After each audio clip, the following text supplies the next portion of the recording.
उपस्थित हैं और सरकारी स्तर पर श्रीमान असीम अरुण जी जो राजकीय क्षेत्र में हमारे मंत्री हैं, इन विषयों को देखते हैं। दूसरे एक और आपके यही स्थानीय मंत्री हैं रूप आदित्य जी कुछ समय में आने वाले हैं। इस बीच मैं अपने माननीय क्षेत्रीय अध्यक्ष से निवेदन करूंगा कि इस विषय पर तो राजकुमार सेवू जी आदरणीय बड़ा उत्साह है पूरे जनपद के अंदर।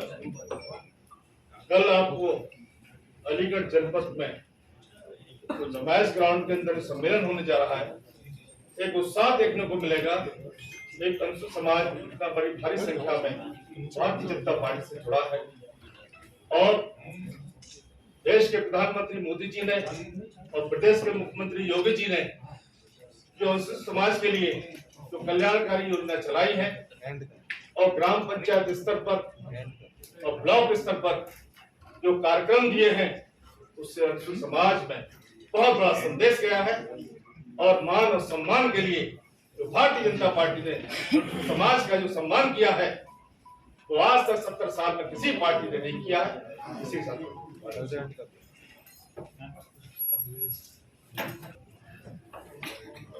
उत्तर प्रदेश में जो अनुसूचित वर्ग के सम्मेलन चल रहे हैं, जो कल हमारे पश्चिम क्षेत्र में हुआ,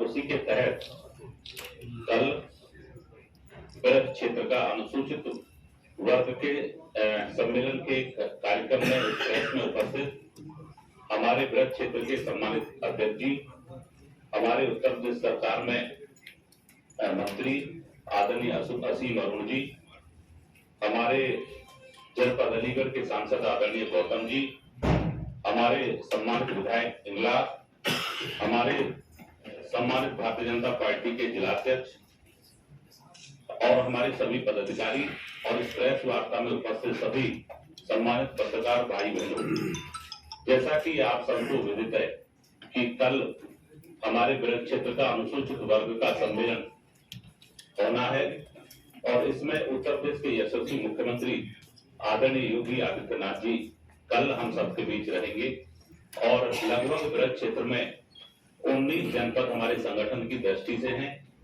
65 विधानसभाएं ब्रज क्षेत्र के अंदर आती हैं। जैसा कि आदरणीय अध्यक्ष जी ने हम सबको निर्देश दिया था कि प्रत्येक विधानसभा से अनुसूचित वर्ग के दो हजार हमारे भाई बहन वो उस कार्यक्रम में उपस्थित रहेंगे।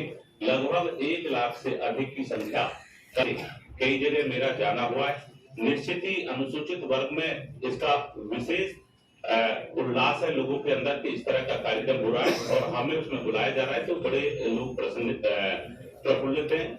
दूसरा, मैं इतना जरूर कहना चाहूंगा कि अनुसूचित वर्ग को जितना मान सम्मान भारतीय जनता पार्टी ने दिया है, मैं समझता हूं कि किसी भी वर्ग को कभी नहीं दिया। मैं कहना चाहूंगा प्रेस के माध्यम से कि 2012 से लेकर के 17 के कार्यकाल में जो बाबा साहब भीमराव अम्बेडकर की अधिकतर मूर्तियां तोड़ी गई थी, लेकिन जैसे ही आदरणीय योगी आदित्यनाथ जी की सरकार 2017 से लेकर के जो अब तक चल रही है, कहीं भी मूर्ति तोड़ने की कोई भी घटना मैं समझता हूँ संज्ञान में नहीं आई। और इतना मैं एक बात और कहना चाहूंगा कि मैं भी वाल्मीकि समाज से आता हूँ।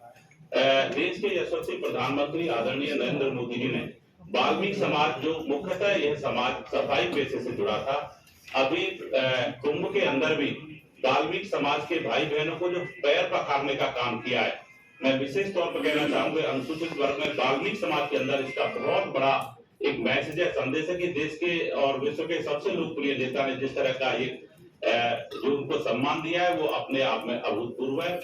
मैं ज्यादा न कहते हुए बस इतना ही कहना चाहूंगा कि कल के कार्यक्रम में मैं समझता हूँ बहुत बड़ी जो हमारे अनुसूचित वर्ग की संख्या वो रहेगी और कार्यक्रम बहुत अच्छे से होगा। कितने बजे से स्टार्ट होगा कार्यक्रम?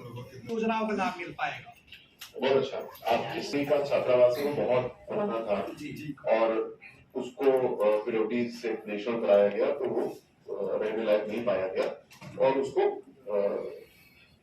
छोड़ने का निर्णय उसका लिया गया और उसके स्थान पे एक अत्याधुनिक छात्रावास स्वीकृत किया गया है। माननीय मोदी जी ने एक योजना दी है, उसके तहत एक नया छात्रावास वहां पे पुरानी बिल्डिंग को तोड़ के बनेगा। ये भी विचार हो रहा है क्योंकि बड़े महत्वपूर्ण स्थान पे है, तो क्या वहां पे छात्रावास के साथ साथ कोई लाइब्रेरी, कोचिंग आदि भी उसी भवन में बना दी जाए, जिससे कि बच्चों को और लाभ मिले। जो बच्चे वहां रह रहे थे उनको तात्कालिक रूप से जो हाथरस रोड पे IAS-PCS कोचिंग है मद्रास के पास में मुकंदपुर, वहां पे ज्यादा नहीं करीब 20-22 बच्चे थे, उनको वहां पे सुरक्षित रूप से ट्रांसफर किया गया है। एक छात्रावास ऐसा है जो समाज कल्याण के बजट से AMU में भी बना है, वहां पे भी बच्चे रहते हैं। लेकिन आपकी बात सही है, हम कभी भी संतुष्ट नहीं होंगे, हमको छात्रावासों की स्थिति को और सुधारना है, संख्या भी बढ़ाना है और वहां की व्यवस्था को भी अच्छा करना है। दूसरा विषय आपने रखा जो अनुसूचित जाति वित्त विकास निगम है, इसके तहत जो योजनाएं हैं वो प्रायः क्यों नहीं स्वीकृत हो पाती, क्योंकि एक कमी चल रही थी जिसको मोदी जी ने दूर कराया है। मान लीजिए मैं ही एक आवेदन करूं तो मुझे बिजनेस का कोई आइडिया नहीं, मुझे तो सरकारी सेवा का आइडिया है। मैं जब आवेदन करता हूं तो बैंक मेरे आवेदन में कमियां निकालता है और वो सही निकालता होगा, लेकिन मुझे लगता है कि ये बेईमानी हो रही है, गड़बड़ी हो रही है। तो जो आवेदक है उनके प्रशिक्षण का बड़ा गहन प्रबंध किया गया है, भौतिक रूप से हर जनपद में भी और ऑनलाइन वीडियो आदि के माध्यम से भी।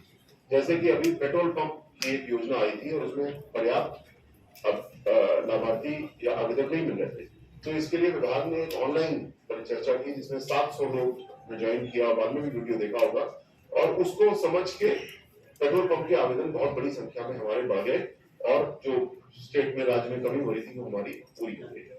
किंतु आपका धन्यवाद, आप इसी प्रकार मुद्दों को उठाते रहेंगे, हम लोग उनको हल करते रहेंगे। और ये बड़ी महत्वपूर्ण बात है, अगर आप इस मुद्दे को ना उठाएं तो इसका मतलब ये मुद्दा हमारे लिए केंद्रीय मुद्दा नहीं है, ये मुद्दा केंद्रीय है और इसके लिए अच्छे कार्य हो रहे हैं, जो कमियां हैं उसको दूर करेंगे। जी भारतीय जनता पार्टी पूरे उत्तर प्रदेश में अनुसूचित वर्ग को धन्यवाद देने के लिए, चुनाव को और आगे ले जाने के लिए ऐसे 6 बड़े बड़े सम्मेलन उत्तर प्रदेश में पहला सम्मेलन हुआ जिसमें अपार सफलता मिली, सभी आशीर्वाद मिला, योगी जी ने उसकी समझ कल अपनी नुमाइश मैदान में अलीगढ़ में से है, जिसमें पहला माननीय मुख्यमंत्री जी योगी जी जो पिछले 2 बड़े चुनाव हुए नगर निकाय के, विधानसभा के, उसमें जिस बढ़ चढ़ करके अनुसूचित समाज ने भारतीय जनता पार्टी का समर्थन किया, योगी जी को आशीर्वाद दिया, जिसका परिणाम हमारे सामने है, उसके लिए धन्यवाद देंगे। आने वाले समय के लिए हमारी जो विकास की योजनाएं हैं उनके बारे में बताएंगे, राजनीतिक भागीदारी, सामाजिक बराबरी के लिए जो कार्य हो रहा है उस पर चर्चा होगी और आने वाले समय में 2024 का जो चुनाव उसमें पूरा विश्वास है कि जो प्रक्रिया शुरू हुई, जिस तरह खुले मन के साथ मोदी जी ने, योगी जी ने गरीब कल्याण के कार्य किए, अनुसूचित वर्ग का उसको बहुत बड़ा लाभ मिला। आने वाले 2024 के चुनाव में बहुत बड़ा समर्थन मिलेगा और 100% अनुसूचित वर्ग भारतीय जनता पार्टी के साथ खड़ा है, इसको हम लोग चुनाव में भी देखेंगे, ऐसा परिणाम सर कितने लोगों की आने की संभावना है और किस तरीके की व्यवस्था? जी, हमारा टारगेट है कि लगभग 1,35,000 लोगों के नाम, बस आदि सूचना हम लोग को सब प्राप्त हो गई है। उसके अलावा आपके माध्यम से अलीगढ़ के बहनों भाइयों से मैं अनुरोध करूँगा, जिनको बस की, स्कूटर की आवश्यकता नहीं है वो स्वयं आ जाते हैं। मुझे लगता है कि कम से कम 1.5 लाख लोग योगी जी को सुनने के लिए आएंगे, अपना समर्थन देंगे। बाहरी जिलों से यहाँ लाने के लिए लोगों के लिए किसी तरह की कोई व्यवस्था नहीं? जी, बड़ी व्यापक व्यवस्थाएं की गई हैं, बसों की व्यवस्था है, पार्किंग की व्यवस्था है, पानी पीने की और जो आवश्यकताएं होती है उनकी व्यवस्था है, कोशिश हमने की है न सिर्फ लोग आए बल्कि वो सहजता से आए, किसी प्रकार की असुविधा ना हो, ट्रैफिक जाम ना लगे और नगर भी इससे न्यूनतम प्रभावित हो, ऐसी व्यवस्थाएं प्रशासन ने, पुलिस ने की। मैंने सुबह इसकी समीक्षा भी की। 2024 में सर सारे विरोधी गुट इंडिया गठबंधन को लेकर एक नया गुट तैयार किया गया है। जो गठबंधन है इसकी केवल एक नींव है कि मोदी जी को हटाओ। कोई भी पार्टी, कोई भी गठबंधन किसी नैतिकता पे होता है, किसी योजना पे होता है, इनकी केवल योजना इतनी है। इसके विपरीत एनडीए की भारतीय जनता पार्टी की नीति और योजना है गरीब कल्याण, कोई भी व्यक्ति पीछे न छूटे, सबको साथ लेके आगे चलना है, सबका साथ सबका विकास। ये केवल नारा नहीं है, हमारी हर नीति की नींव है। इसका परिणाम ये कि आज 80 करोड़ लोगों के घर में निःशुल्क अन्न पहुंच रहा है। उज्ज्वला योजना से हर घर में जहाँ पे गैस नहीं पहुंची थी गैस पहुंचाई गई, जहाँ शौचालय नहीं मिला शौचालय पहुंचाया गया। तो एक और ऐसी ठोस विकास की योजनाएं हैं जो हर घर को मजबूत कर रही है, और दूसरी ओर केवल ये संकल्प है कि जिस व्यक्ति ने ये सब ठीक कर दिया है उसको हटाओ। ये तुलना हम सब के सामने है, इसका परिणाम क्या होगा ये स्पष्ट है। मोदी जी को बहुत बड़ा समर्थन है। 2024 में जितना समर्थन पूर्व में मिला उससे और बड़ा समर्थन मिलेगा और प्रचंड बहुमत से सरकार बनेगी और मनोबल ऊंचा होगा मोदी जी का और बड़े निर्णय लेंगे कार्य। मंत्री जी एक ही गांव में छर्रा के पास एक गांव से जो संचारी रोग इस समय बरसात के सीजन में आते हैं उसके लिए बहुत व्यापक प्रबंध योगी जी ने स्वयं किए, हमारे डिप्टी सीएम साहब स्वास्थ्य मंत्री जी ने किए और अपने अस्पतालों की क्षमता बढ़ाई गई, टेस्ट किए गए और भविष्य में आने वाले समय में हम लोग का प्रयास है कि संचारी रोगों को और दूर किया जाए और आने वाले वर्षों में वायरल फीवर इस तरह की चीज़ों को भी हम लोग सफाई के जरिए, टीके के जरिए, मेडिकल सुविधाओं के जरिए दे सकते। माननीय मंत्री जी, क्या मृतकों के परिवारजनों को कुछ आर्थिक मदद मिलेगी? ये मुझे परीक्षण करना पड़ेगा कि किस तरीके से प्राकृतिक आपदा में यदि वो आ रहा है तो उनकी जरूर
बात की थी न पुलिस सुनती है न तहसील की, मेरी प्रत्येक जमीन है। एसडीएम साहब ने डीएम साहब ने स्पष्ट आदेश करे हैं, एसडीएम कोई नहीं पहुंचा, कोई नहीं पहुंचा, पुलिस नहीं जाती है। क्या दुखी हो गया